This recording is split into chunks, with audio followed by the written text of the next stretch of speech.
melindungi yang 20% yang belum divaksin. Jadi sampai sejauh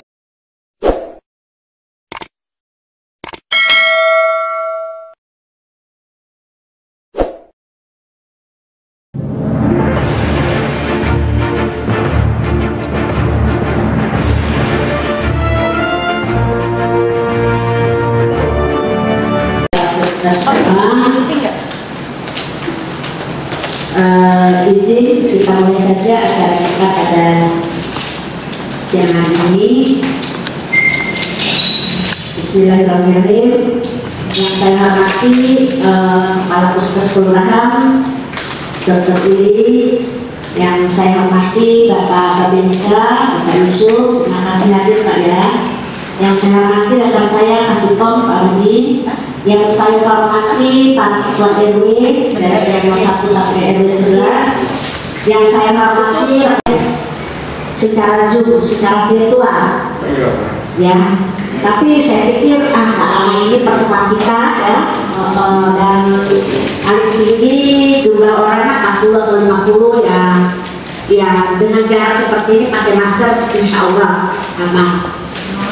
Adapun pertemuan kita pada siang hari ini adalah ada kegiatan yang diarahkan oleh pimpinan untuk kita lakukan, yaitu sosialisasi Omikron dan juga cara pencegahannya atau penanganannya.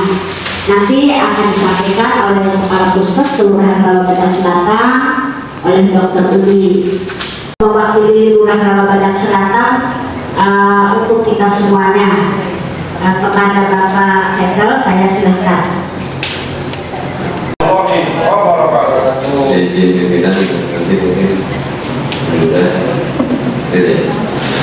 Jadi sebelumnya saya juga terima kasih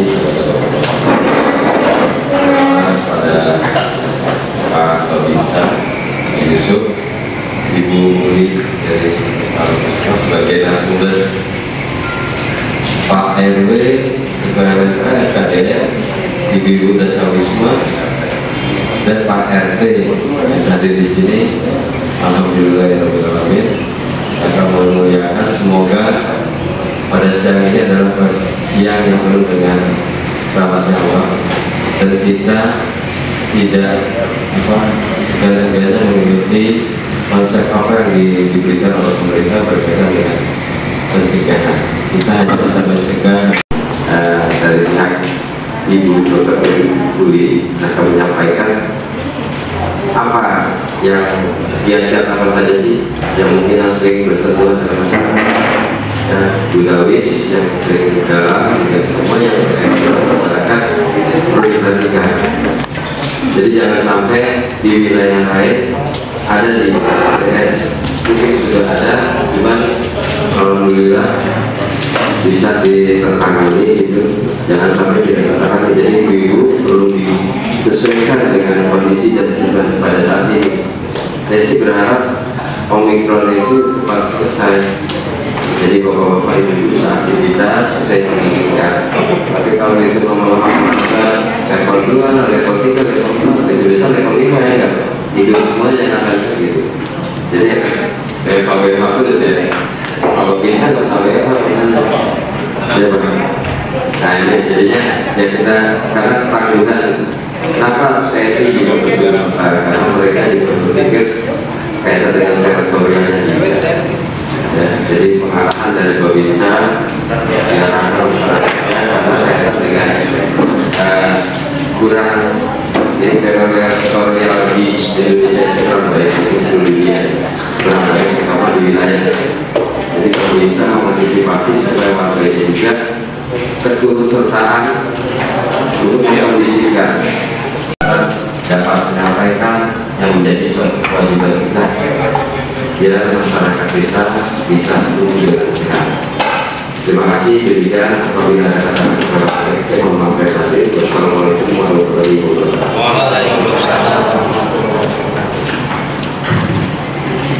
Terima kasih kepada Bapak Setel sudah memberikan arahan dan pertanyaan untuk kita semuanya.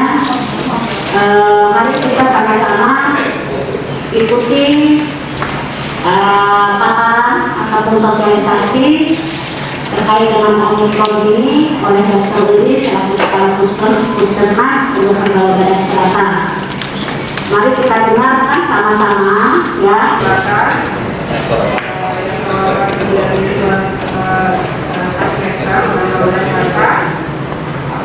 Saya kasih Pak Yusuf, juga Bapak Ibu dan sekalian, dan rekan-rekan kesehatan sekalian yang saya hormati.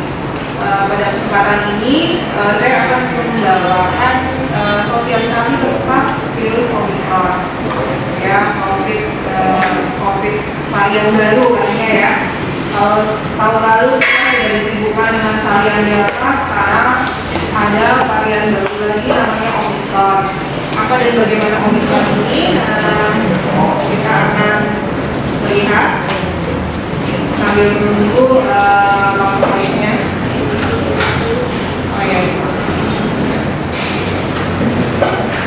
Mungkin saya itu aja Pak, biar peningkatan kasus global seluruh dunia ya, 55%.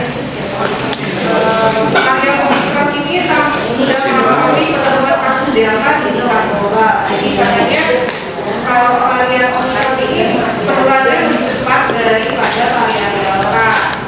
Ya, saat ini seperti jelasnya dan tingkat keparahannya tidak terlalu parah. Pertumbuhan kasus Delta di tingkat global yaitu sebanyak 58,5%, Deltanya 41,4%, dan yang lain-lainnya ya dalam 1 bulan terakhir ini. Tanggal 9 Januari ada 149 negara melaporkan kasus Omikron. Sampai saat ini bukti masih menunjukkan tingkat penularan Omikron ini lebih tinggi daripada Delta. Tapi di Indonesia sudah kayak gimana ya, kita lihat datanya. Ini di seluruh dunia ya. Ini kasus COVID di seluruh dunia. Nah, data sebenarnya kasus di seluruh dunia ada di 204 negara. Sebanyak tertera di situ. Di Indonesia sudah 4.265.000 orang, 187. Ini COVID semua ya, bukan hanya Omikron ya. Dan yang sembuhnya banyak nih, 4 juta juga. Tapi yang meninggal dunia 141 orang, banyak ya. Dan kita bisa lihat grafik positif nasional di sini. Yang meninggal, nah ini di grafiknya itu September, nanti kita lihat di sini ya, Juli 2021 ini meningkat ya, kayak itu kurvanya meningkat, terus Desember landai sampai 25 Desember ini landai, meningkat lagi Januari sebenarnya, cuma di situ belum ada grafiknya. Nah, kalau di Omikron di Indonesia bagaimana? Sudah ada. Kasusnya apakah dia kasus impor? Ya, biasanya awal-awal itu dari pasien-pasien yang habis pulang dari luar negeri. Ya, jadi kasusnya impor. Nah, tapi sekarang ternyata karena sudah banyak yang terkena Omikron ini, sekarang penularannya melalui lokal. Jadi bukan hanya orang-orang yang berasal dari luar negeri, tapi sudah menyebar di lokal. 414 orang terkonfirmasi COVID varian Omikron per 8 Januari 2022. Jadi sudah ada 414 orang di Indonesia. Dan tetapi 85%-nya adalah kasus dari perjalanan luar negeri.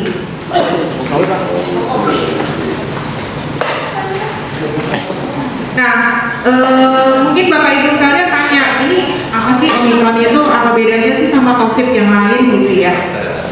Jadi seperti yang kita ketahui, varian-varian baru COVID-19 ini selalu ada. Kalau tahun lalu ada Delta yang luar biasa, penularannya cepat dan memang tingkat keparahannya juga luar biasa juga ya. Juli kemarin kita ada kasusnya banyak. Tapi puji Tuhan ya, bulan Agustus September sudah menurun kembali ya. Nah, ini kenapa sih virus-virus ini dinamakannya ada beda-beda gitu? Virus varian-varian ini kenapa dinamakan beda-beda? Jadi menurut penelitian dari proteinnya ya, ini masalah laboratorium ya. Nah ini kayak begini. Jadi masalah laboratoriumnya, jadi kayak ada proteinnya, jadi pembedaannya itu.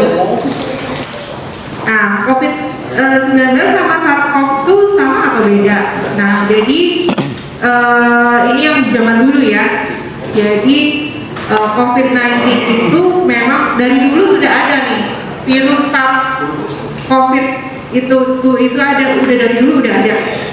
Cuma pada tahun 2019 awalnya di Wuhan baru ditemukan virus yang SARS-CoV-2 yang dari dulu udah ada. Ternyata yang dari Wuhan ini berbeda tipenya, lebih penurunannya lebih cepat dari SARS-CoV-2 yang biasa. Jadi mutasi ya. Nah, jadi COVID-19 itu SARS-CoV-2 turunan dari SARS-CoV-2 dari COVID-19 itu ya. Nah, Omicron ini pertama kali dilaporkan di Afrika Selatan. Pertama kali ada di Afrika Selatan. Ketemunya itu pada tanggal 24 November 2021. Pada tanggal 26 November, WHO menyatakan varian COVID-19 baru sebagai varian yang harus diperhatikan, concern ya, dari SARS-CoV-2 yaitu, nah ini nama ininya ya, nama virusnya ada di nomor juga nih, B11529. Kalau Delta ada yang tahu nggak berapa angkanya? Ini keluarnya nanti nih. Jadi transmisinya itu Omicron ini lebih menular dibandingkan varian Delta. Kita bayangin ya, varian Delta aja udah banget kan ukurannya ya. Luar biasa ya. Nah ini kan lebih cepat lagi gitu. Jadi lebih berat, lebih gampang menularnya. Tapi tingkat keparahannya, temuan awal ditemukan bahwa gejala dari Omicron, Bapak Ibu, ya perlu dicatat, gejala dari varian Omicron katanya lebih ringan dibandingkan dengan Delta. Biasanya kalau yang varian Omicron ini tidak membutuhkan perawatan rumah sakit. Karena memang kita sudah tahu suatu penyakit ini berbahaya atau tidak kalau kita sudah lewat ya kan. Kayak varian Delta, oh iya kita ternyata ini virus yang keparahannya lebih tinggi, tapi ini semua sudah lewat, baru kita bisa cerita. Nah ini kan baru awal ya, November, sekarang masih Januari, baru 3 bulan. Nah ini tadi ya, pokoknya Omicron lebih cepat dibandingkan varian Delta penularannya. Nah ini masalah yang tadi saya bilang, jadi mutasinya macam-macam ya, dinomorin semuanya. Tuh, dinomorin. Jadi namanya beda-beda nanti. Kalau misalnya mutasinya G39D, nanti namanya apa gitu. Jadi begitu si varian. Kalau virus itu begitu memang. Makanya kayak virus flu, DBD dan sebagainya itu kan vaksinnya berubah tiap tahun ya. Karena memang selalu mutasi. Ya. Nah ini pasti udah pada tahu lah ya, jenis apa gambaran dari virus corona itu kayak gimana ya. Malah ada ini ya, dimana tuh di Jawa Barat ada bakwan yang kayak gini ya. Kalian nggak? Cireng bu dokter, cireng itu. Cireng. Kalau di bawah mikroskop virus corona ini selnya seperti itu ya. Bala-bala itu bala-bala. Nah ini dia. Nah makanya penanganan pada mutasi-mutasi virus ini berhubungan dengan protein, DNA, protein X, membentuk spike. Jadi ini pekerjaan orang biomolekuler ya. Jadi dari sini kan dilihat, jadi protein X-nya, RLA-nya dibedakan dari situ. Ini kita lewatin ya. Jadi gara-gara itu protein S dapat berubah sehingga mengakibatkan proses mutasi. Ada yang tahu nggak mutasi itu apa? Berubah susunannya ya. Ya kalau PNS mutasi, tapi kalau virus mutasi itu ada berubah susunannya. Jadi proteinnya berubah gitu. Mutasi, berubah dan varian. Nah jadi gitu nih. Jadi kenapa sih virus itu bermutasi? Supaya dia bisa beradaptasi dengan lingkungan. Ya, jadi virusnya namanya makhluk hidup, kan virus termasuk makhluk hidup, dia bisa beradaptasi dengan lingkungan, jadi dia merubah diri, bermutasi gitu kan. Jadi karena perubahan kimiawi dari gen yang ada di diri. Nah itu tadi ya. Nah tadi penyebab dari mutasi seperti ini, perubahan materi genetik, terus varian baru, perubahan di dalam sel protein itu kan terdiri dari asam amino, jadi berubah juga nih asam aminonya sehingga ada bentuk varian baru. Nah ini ya varian COVID-19 ini udah ada alpha, beta, gamma, delta, ya epsilon, beta, delta, delta, lambda, alpha, banyak ya. Sekarang ada omikron. Nah tadi ya, mengapa virus mengalami mutasi supaya dia bisa beradaptasi, nyaman. Nah ini yang ini varian of concern. Jadi menurut WHO tadi kode genetiknya saya lupa berapa tadi. Dari omikron itu ditemukan pertama kali katanya di Amerika Selatan, tapi dari Januari ada di Inggris, Januari 2021 ada di India, lalu ada di Brazil.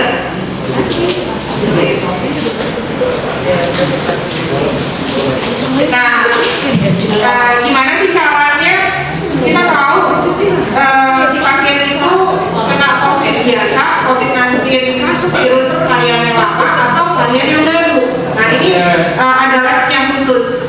Jadi bukan hanya tes PCR biasa itu hanya menentukan dia terkena COVID atau bukan, tapi belum tahu dia terkena varian apa. Nah, kalau untuk mengetahui dia varian apa dengan genome sequencing ya, genome sequencing, whole genome sequencing. Ini butuh lab khusus di Jakarta pasti ada.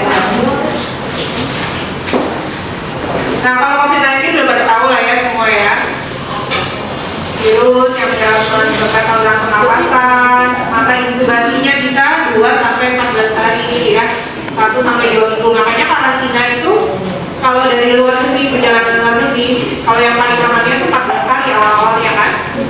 Kalau itu dia PCR-nya negatif itu karantina selama 2 minggu. Jadi hari keberapa sih dia bisa menimbulkan mulai menulari? Jadi mulai dari hari ketiga terpapar virus corona, pasien dapat menularkan dan menulari virus corona pada orang lain. Jadi misalnya hari ini, jangan sampai ya. Jadi misalnya pergi ke pasar, terus ada orang yang terkena virus di hari itu. Nah untuk pemeriksanya itu bagusnya 3 hari kemudian. Kalau diperiksa hari itu juga, itu kemungkinan dia belum bereplikasi di tubuh. Nah, jadi penyebaran COVID-19 ini kita ulang-ulang lagi ya. Turun melalui apa sih? Droplet. Jadi dari saluran pernapasan, ya, dari batuk atau bersin, memegang mulut atau hidung, ya, cipratan ludah, kontak dengan penderita, ya. Kebanyakan di sini ya. Mata, kan mata ada cairan apa nih, selaput, lendir, hidung, mulut. Kebanyakan dari situ ya. Gimana pemeriksaan COVID-19 seperti yang kita tahu melalui PCR dan antigen. Gejala umumnya apa sih? Seperti kamu semua yang udah hafal lah ya. Kalau yang omikronnya artinya? Omikronnya aja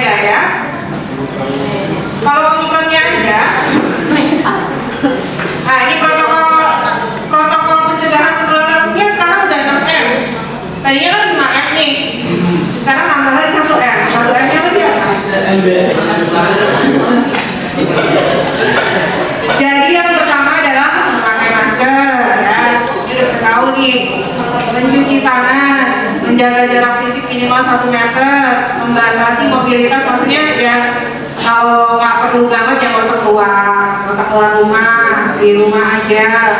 Menghindari keramaian atau kerumunan. Lalu yang nomor plus ini yang paling sering nih ya, menghindari makan bersama. Karena apa? Makan bersama itu kita pasti buka ya, terus sambil ngobrol-ngobrol ya kan, ciplak lah ya itu. Nah ini pencegahannya tadi 6M ya.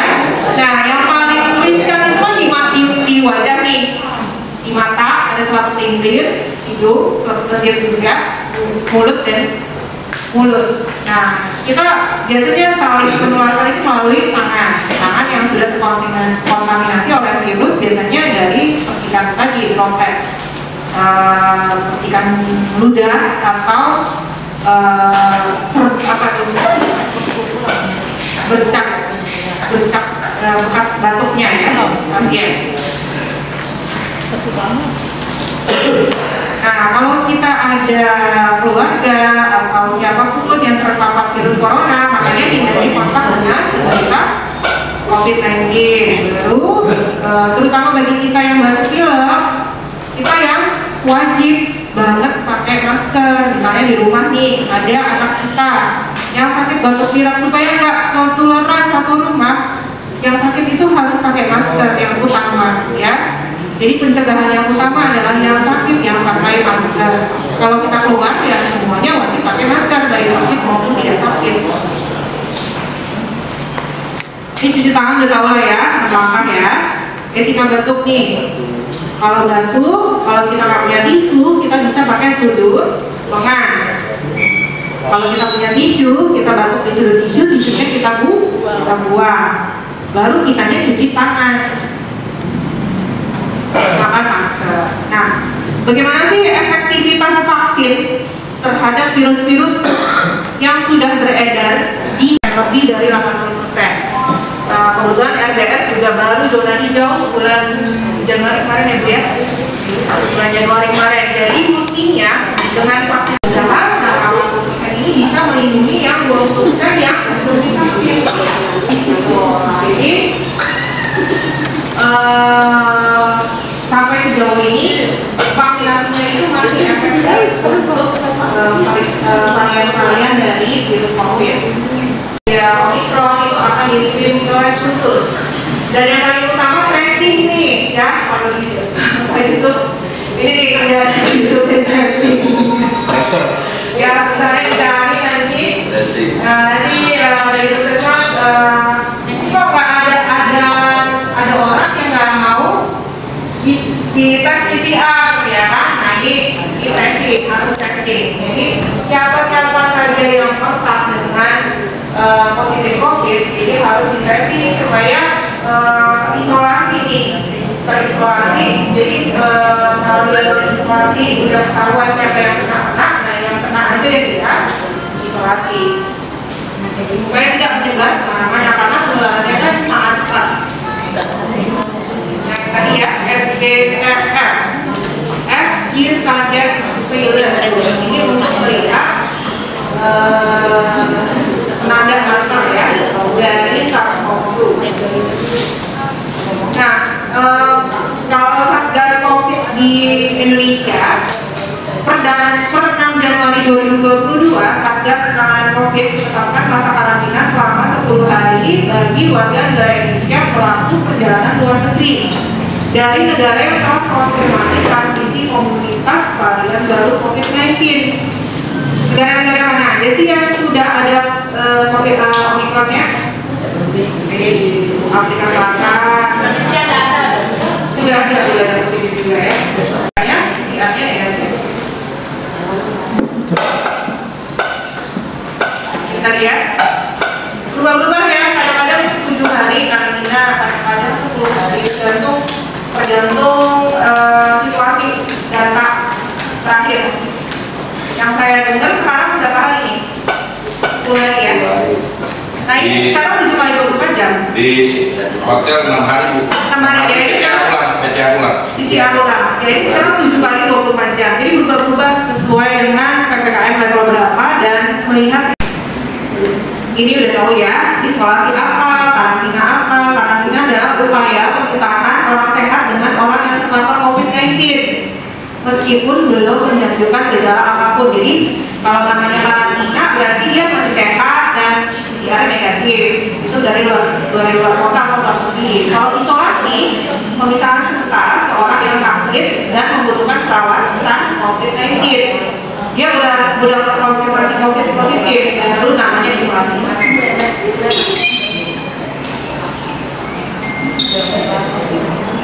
Ini tadi ya masalah pemeriksaan dari Omikron. Tadi berapa hari untuk dia isolasi. APD itu tenaga kesehatan perlu ya, maskernya yang beda nih, masker KF95, N95, FF ada filternya. Nah itu aja saya rasa. Kira-kira ada pertanyaan Bapak Ibu sekalian?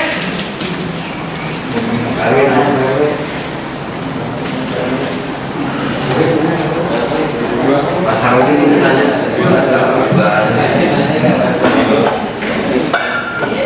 ayo yang nanya ya. Terima kasih. Assalamualaikum warahmatullahi wabarakatuh. Saya Ahmad Faisal RW 4. Mohon maaf mungkin tadi terlambat. Ada pertanyaan buat saya, Bu. Menurut undangan ini kan penanganan berkaitan dengan Omikron. Tadi Ibu bahas ada 5M. Sejauh mana batasan-batasan yang harus kita lakukan untuk kerumunan? Sejauh mana penanganan batas-batas kerumunan? Karena kalau kita pun sekarang disosialisasikan seperti ini, kalau kerumunan ini tetap dilakukan banyak orang, akan menimbulkan hal yang kita tidak harapkan. Karena di RW 4 kan sudah ada 1 orang ya. Dan 4 ada 1 sampai 5 orang. Yang 4-nya belum terdeteksi benar. Yang jelas ada pertanyaan saya, kegiatan kita sekarang sudah bereporia. Bukan nanti kalau itu tolong dijelaskan sejauh mana. Terima kasih Bu. Assalamualaikum warahmatullahi wabarakatuh.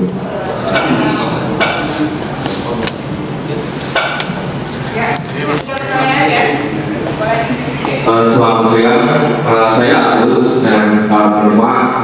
Saya ingin bertanya kepada Bu Dokter ini, sebagai orang yang pernah terpapar COVID-19 dan juga saya juga sudah divaksin 2 kali, apakah saya ini atau orang yang sudah terpapar dan sudah divaksin 2 kali itu masih beresiko terhadap virus Omikron ini? Itu aja yang saya tanyakan.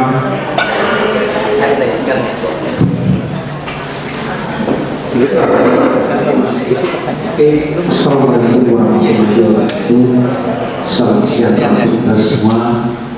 Ya, saya hormati Mas Seto dan ini Dokter Pak Musa dan Bapak Eka dan Kembali dan kelas 1 sampai dengan kelas 11.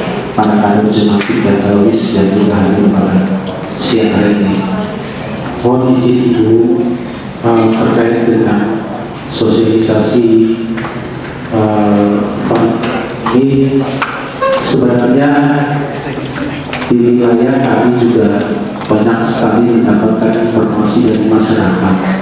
Ketika kami memperkuliah aksi sama masyarakat yang melihat ada 3 rasa yang dialami oleh warga kami. Pertama, rasa takut. Kedua, rasa senang. Dan yang ketiga, mati rasa.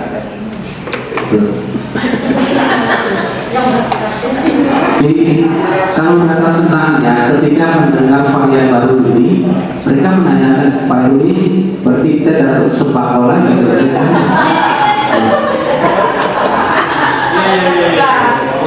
Kalau untuk yang rasa takut, ini perlu juga harus kita sikapi. Karena ketika rasa takut yang berlebihan, Dan dibilang kalau kita lihat sugesti ini juga bisa menimbulkan ibaratnya juga. Sini saya mohon kepada Bu Dokter, gimana sih Bu caranya untuk mengatasi ketika masyarakat kami berlebihan merasa takut dengan varian baru ini atau sugesti. Karena tadi yang Ibu sampaikan, selain pandang tadi Ibu sampaikan tadi itu, ketika kami sampaikan ke masyarakat, mungkin ya pura-pura dengar, dia juga nggak bakal paham, tapi apa sih yang bisa kami sampaikan, pesan yang bisa kami sampaikan dengan cara yang mungkin lebih mudah terkait dengan penyebaran varian baru ini. Dan di masyarakat kami banyak yang menyampaikan bahwa kalau masalah masuk rumah sakit ini mana masalah, rasa takut kami atau ini sugesti ini yang bermasalah buat kami. Tuh. Jadi mohon Bu Dokter sedikit masukan buat ini atau mungkin pesan buat kami sehingga ketika nanti kami pulang juga bisa menyampaikan ke masyarakat ketika Presna memiliki rasa takut yang berlebihan itu sendiri. Saya terima kasih. Sebatas mana kerumunan ini? Mungkin yang mengetahui juga nggak bisa lah ya, karena ini kan PPKM level 2 nih, kerumunannya kayak gimana nih kerumunan yang bisa ditindak atau gimana nih nanti ya. Nah mungkin setelah ini mungkin Pak Bisa akan menjelaskan. Baru pertanyaan yang nomor 2 tadi, kalau sudah divaksin 2 kali itu sudah pernah kena lagi ya, sudah pernah kena berarti kan punya antibodi alamiah terhadap virus COVID, itu sudah divaksin 2 kali, terus sama saya udah kebal dari virus Omicron. Nah karena kita belajar vaksinasi itu, jadi bukannya kita tidak, maksudnya nggak sampai kena gitu ya, tidak mencegah penularan. Kayak kita anak pasien BCG, vaksin BCG itu janjinya bukan mencegah penularan, bukan si anak nggak mungkin pas gedenya nanti nggak kena sakit TBC, bukan begitu.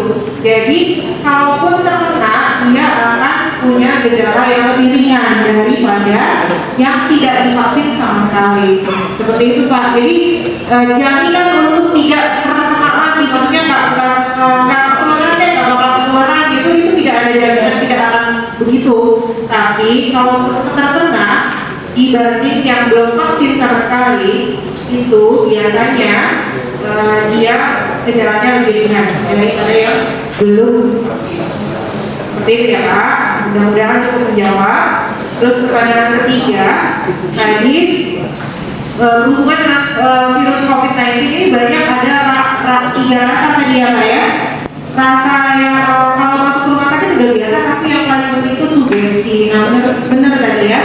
Jadi banyak kan tingkat kasus-kasus yang parah di rumah sakit itu yang biasanya tingkat dari si pasiennya, tingkat stresnya yang sangat tinggi. Ya, jadi karena dia isolasi di rumah sakit itu kan dia tidak bertemu dengan keluarga, misalnya dia nggak nafsu makan, nggak ada yang nyuapin istilahnya ya, nyuapin karena memang semuanya diisolasi. Jadi memang itu sangat mempengaruhi kesembuhan. Jadi kalaupun kita terkena ya, jangan sampai terkena. Kalau saya udah pernah nih terkena ya. Jadi saya bisa cerita sedikit. Saat saya hilang penciuman paginya itu sorenya langsung sesak. Padahal pas diperiksa saturasinya masih bagus aja, 98, 99, maksudnya juga masih bagus. Jadi memang sangat berpengaruh nih psikis. Karena psikis jadi akhirnya sesak napasnya ternyata dari asam lambung yang meningkat. Jadi virus corona ini memang sangat mempengaruhi stres kita, karena gimana ngeri banget ya virus corona ini, ngeri banget apalagi Omicron gitu. Ini apa sih Omicron gitu ya. Jadi perlu dipahami bahwa sebenarnya penyakit virus COVID-19 ini tingkat kematiannya itu sangat rendah ya, sekitar 2% ya, 2% dari seluruh kasus. Jadi sebenarnya kalau dari penyakit ini tingkat kematian yang rendah ini sebenarnya penyakit yang bisa sembuh sendiri dan penyakit yang ringan. Tapi masalahnya kenapa jadi begitu mengerikan? Karena penularannya lebih sangat cepat. Kalau penyakit lain mungkin satu orang kena belum tentu satu RT-nya bisa kena. Nah kalau ini gampang banget penularannya. Jadi makanya jadi harus cepet-cepetan, karena kalau tidak bisa cepet-cepetan untuk mengisolasi atau melihat tracingan gitu. Jadi kalau terkena banyak akhirnya rumah sakitnya lumpuh kan, rumah sakitnya kewalahan, jadi nggak bisa nangani kasus yang berat. Itu sih mencegah resiko COVID ini. Jadi tapi harus dipahami kalau sebenarnya penyakit virus ini adalah penyakit yang sangat tergantung oleh kekebalan tubuh kita sendiri. Kekebalan tubuh kita sendiri sangat dipengaruhi oleh keadaan psikis kita, gitu Pak. Jadi kalaupun bagian virus corona itu berjalan 2 tahun ya, udah bukan yang baru lagi. Kalau awal-awal kayaknya virus banget ya. Tapi kalau sekarang gimana rasanya? Apakah masih sama? Masih sama Bu. Takut sih. Takut. Masih takut, tapi rasanya memang sudah kalau udah kenal jadi kayak oke, saya kalau dulu nih ya, saya nih dengar nih kalau misalnya ada satu rumah yang sampai saat ini sih alhamdulillah saya belum tidak terpapar ya, tetapi saya mengalami beberapa kali gejala yang disampaikan oleh teman-teman nakes. Gejala COVID itu sendiri, penciuman kita tidak bisa berasa bau apapun, dan yang satu kita badan itu berasa tidak enak sama sekali. Itu pertama itu penciuman yang paling ini. Tapi di sana saya itu berpikiran positif bahwa saya memang sedang tidak enak badan. Intinya saya harus banyak minum air hangat, ya, istirahat yang banyak, jangan dulu berpikiran macam-macam. Itu aja yang saya jalani. Setiap kali ada gejala tersebut, kalau saya tidak berani ngetes seperti yang dokter bilang, coba di tes swab atau apalah, saya nggak mau, takutnya saya positif. Gitu. Beneran, berapa kali saya ngalamin itu, saya cuma saya coba uji, coba kamu bau nggak? Bau, lagi nggak lagi. Nah tapi saya beberapa kali saya, mungkin karena saya sering berhadapan dengan orang, dalam saya bekerja kan berhadapan banyak orang gitu kan, saya ngalamin sendiri tuh beberapa kali, tapi saya tidak pernah mau periksa. Anak, aku, cucu positif semua, pernah beneran sampai diisolasi di rumah itu, mereka makanannya apapun kita yang nganterin, kita yang cari gitu. Nah saya sendiri padahal merasa tidak merasa lidah, saya juga tidak merasa apa-apa, penciuman saya juga tidak merasa, badan juga saya nggak enak, tapi saya tidak mau periksa. Tapi saya kuncinya minum racikan herbal, ya, jahe apa segala itu direbus aja, kasih mangkuk atau apa yang berada rasa, pakai jeruk limau sebagainya, rutin minum dan bangun tidur minum air hangat, dan alhamdulillah sampai saat ini saya tidak pernah yang namanya. Pertama juga karena memang sekarang ekonomi juga semakin sulit. Warga kami banyak sekali yang berhubungan dengan kerjaannya. Nah ini juga salah satu penyebab juga nih cepat sekali terjangkitnya masalah penyakit ini. Nah, ya.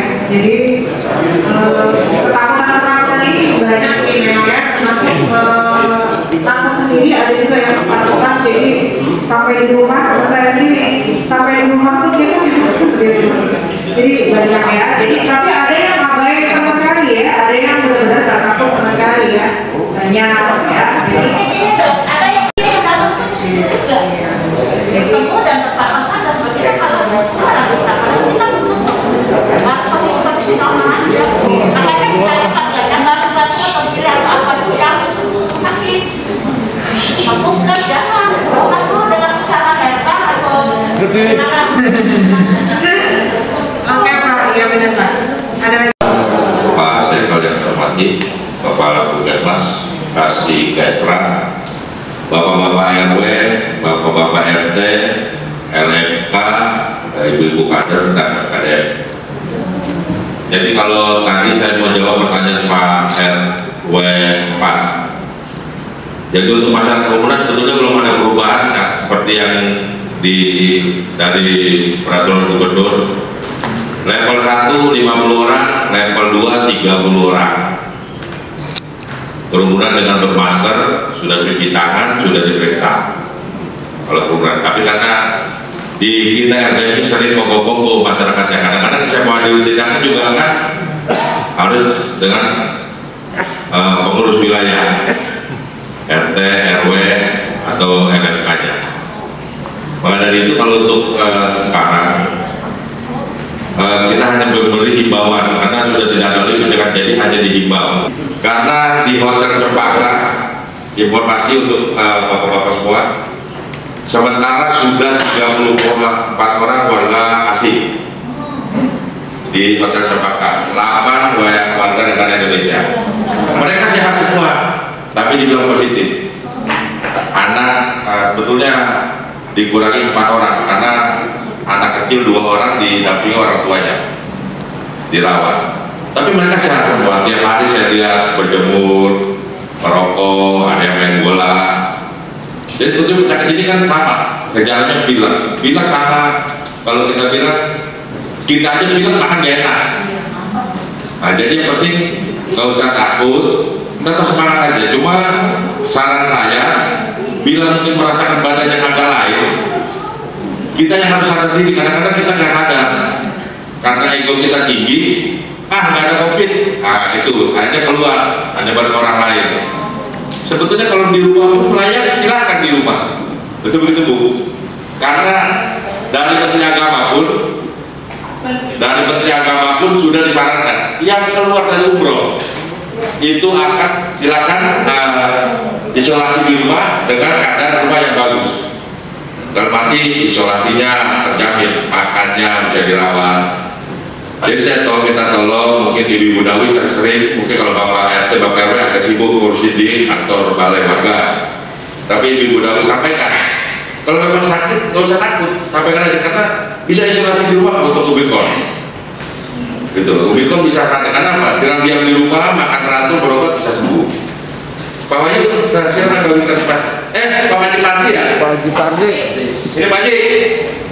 Mengurus wilayah bersama-sama melampaui 2 tahun masa pandemi kan begitu. Tapi saya ada penilaian untuk Bapak ya.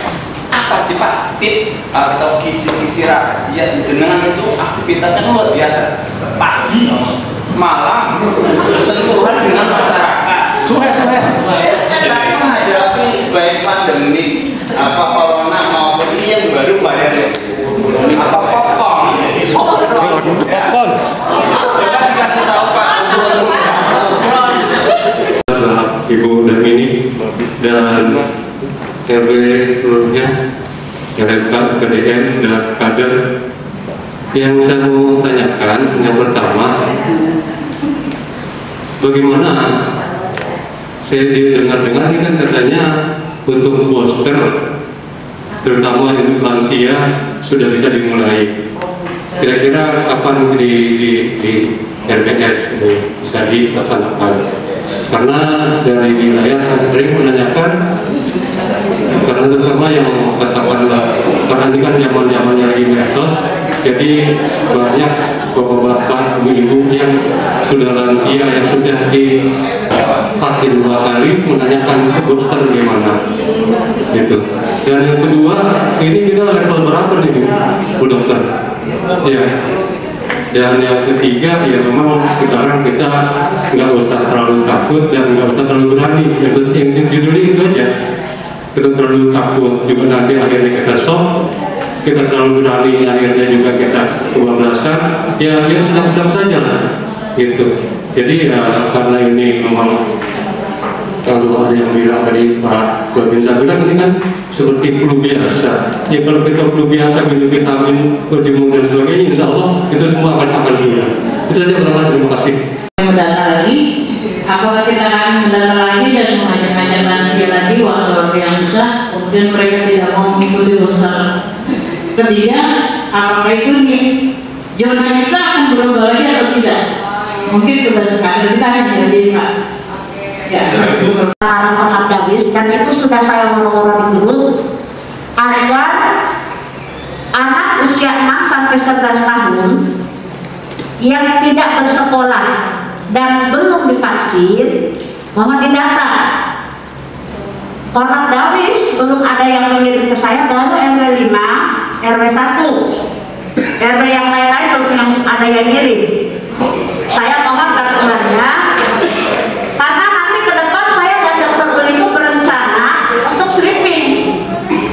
Jadi datanya sudah dari sekarang dipersiapkan, ya dok ya? Dipersiapkan dari sekarang, pada saat kita sweeping ke RW, ya. Di masing-masing atau nama lain orang tuanya banyak ya. Biasanya numpang handphone di anaknya ya, minta dicekin sama anaknya. Oke, mungkin itu aja tadi pertanyaannya. Jona ya Jona, kalau Jona saya rasa nggak berubah ya, nggak berubah ya. Anak-anak itu dilakukan. Kenapa sih tidak seperti COVID aja? Tuh. Jadi kita lihat sekarang musim hujan, nyamuknya kemana-mana gitu. Kita tolong deh, jangan sampai ada warga yang sudah kena baru kita turun ke kota. Tapi kalau tidak pencegahan itu sudah lama juga. Kami di wilayah juga sudah kerjasama Jumati, penanganan secara kerja bakti saluran kita sudah lakukan. Tapi kita nggak tahu namanya perkembangan dia. Tuh, jangan sampai ada warga yang kena baru kita turun tangan nih. Paling kita sekarang sudah mulai tuh, itu saja. Terima kasih. Ya benar Bapak Ibu sekalian ya. Jadi penyakit di dunia ini bukan hanya COVID ya. Jadi saya juga kalau keluarga, aduh ini apa Omikron atau apa gitu ya. Jadi penyakit di dunia ini sebenarnya bukan COVID. Cuma kebetulan COVID ini karena dihitung aja tiap hari ya kan. Positif berapa, yang meninggal berapa, padahal yang lain juga banyak ya. DBD itu berbahaya lagi. Ya, DBD itu harus juga kan. Iya. Izin dong kalau ada yang memang positif dan dilakukan PD, Iya. itu segera nggak sih di voting gitu?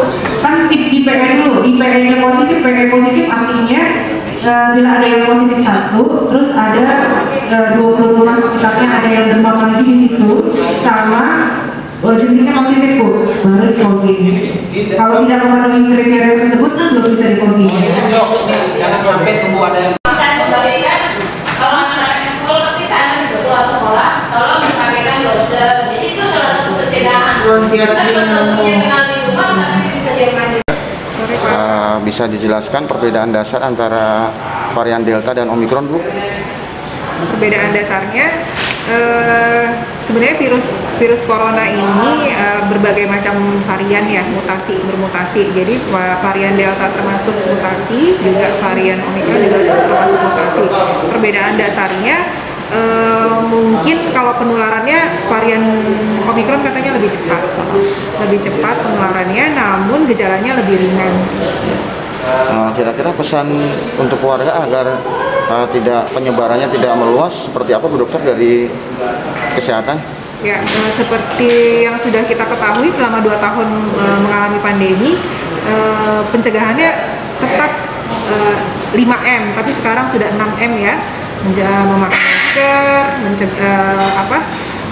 mencuci tangan, menjaga jarak, menghindari kerumunan, mengurangi mobilitas, terus yang terakhir adalah menghindari makan bersama. Itu saja sih yang paling penting, prokesnya, tetap prokes. Ya baik, terima kasih dokter. Semoga kita semua tetap. Kita adalah Pak Burhan, Ketua RT 7 RW 1. Nah, kita akan ngobrol sebentar terkait varian Omikron ini. Assalamualaikum Pak RT.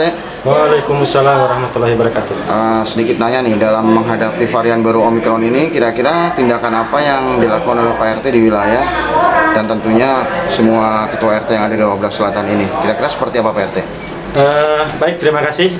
Sebagaimana yang telah kita dengar sama-sama tadi pada saat dilakukan pemaparan oleh Kepala Puskesmas Kelurahan Rawabadak Selatan, yaitu kita sama-sama melaksanakan 6M. Yang pertama memakai masker, yang kedua mencuci tangan, yang ketiga menjaga jarak, yang keempat membatasi mobilitas, kemudian yang kelima menghindari kerumunan, kemudian yang keenam menghindari makan bersama atau kumpul-kumpul di tempat ataupun rumah makan. Itu hasil yang kita peroleh dari hasil paparan yang disampaikan oleh Kepala Puskesmas Kelurahan Rawa Barat Selatan. Terima kasih. Baik, terima kasih Pak RT. Semoga wilayah tetap kondusif dan kita semua tetap terhindar dari virus COVID-19. Terima kasih.